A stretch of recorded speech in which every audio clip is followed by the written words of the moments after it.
The question says that a small telescope has an objective lens of focal length 140 centimeter and an eyepiece of focal length 5 centimeter. What is the magnifying power of the telescope for viewing distant objects when the telescope is in normal adjustment? That is, when the final image is at infinity and the final image is formed at the least distance of distinct vision, that is 25 centimeter. So here we have given two cases where the final image is forming at infinity and the final image is forming at the least distance of distinct vision, that is 25 centimeter. And in both the cases we have to find out what would be the magnifying power for the telescope. So we know that the expression for finding the magnifying power, or the formula for finding the magnifying power, is given by, if the image is forming at infinity, then it is given by focal length of the objective divided by focal length of the eyepiece.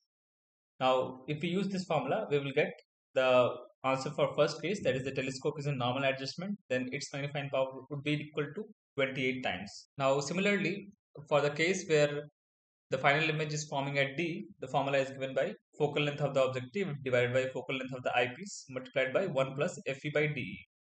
Now, using this formula, we get a value of 33.6.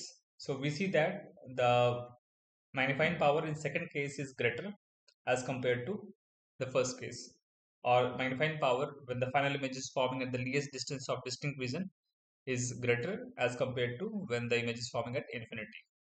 Thank you.